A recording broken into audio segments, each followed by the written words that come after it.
श्रीराम समर्थ. नाम हे परमात्मा स्वरूपच आहे. नाम म्हणजे भगवंताचे नाव. साधन या दृष्टीने देवाच्या निरनिराळ्या नावात फरक नाही. नाम हा जीव आणि शिव यांच्यामधला दुवा आहे. नाम हे साधनही आहे आणि साध्यही आहे. नाम सगुण आहे आणि निर्गुणही आहे. नामाचा आरंभ सगुणात आहे तर शेवट निर्गुणात आहे. आरंभ सगुणात आहे असे म्हणण्याचे कारण हे की भगवंत मुळात जो निर्गुण निराकार आहे तो जेव्हा सगुणात आला तेव्हाच त्याला नामरूप लागले आणि सगुणरूप नाहीसे झाले तरी नाम शिल्लकच राहिले म्हणून ते निर्गुणही आहे. तेव्हा सगुण आणि निर्गुण भक्तीला आधार नामाचाच आहे. नाम हा सत्संगाचा पाया आहे आणि कळसही आहे. नाम म्हणजे आपली वृत्ती आणि भगवंत यांना जोडणारी साखळीच आहे.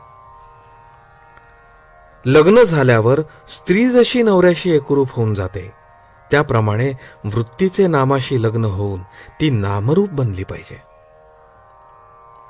नाम हे अत्यंत सूक्ष्म आहे आणि वृत्ती सुद्धा सूक्ष्म आहे. म्हणून नाम घेण्याने वृत्ती सुधारेल. वृत्ती सुधारली की चित्त शांत होईल. चित्त शांत झाले की निष्ठा उत्पन्न होईल. सगळ्यांचा भावार्थ एकच आहे. अन्नाला स्वतःची चव असते. त्यात आपण आपली गोडी आणि आवड घालून नंतर ते खातो. पण नामाला स्वतःची अशी चव नाही. त्यात आपणच आपली गोडी आणि आवड घालून ते घेतले पाहिजे. आपण जितकी जास्त गोडी त्यात घालू तितके ते अधिक गोड वाटेल. पंढरपूरला जायला पुष्कळ रस्ते आहेत पण सर्वांना शेवटी बारीतून जाऊनच दर्शन घ्यावे लागते. त्याप्रमाणे इतर साधने जरी केली तरी नामसाधन केल्यावरच आत्मस्वरूपाची प्राप्ती होते. आपण नाम घ्यावे, ते आपणच आपल्या कानांनी ऐकावे आणि ते घेता घेता शेवटी स्वतःला विसरून जावे. हाच नामसाधनेतला आनंदाचा मार्ग आहे.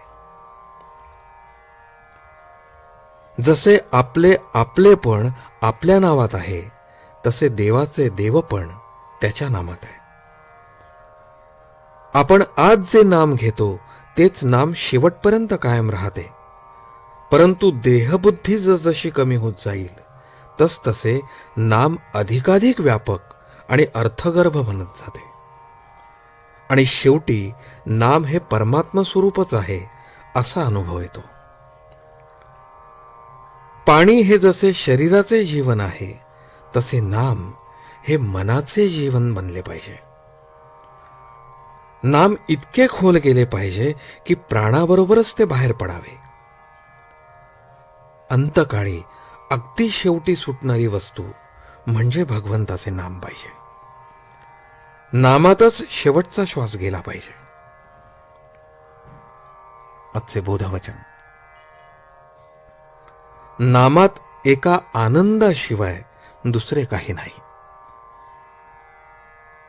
जानकी जीवन स्मरण. जय जय राम.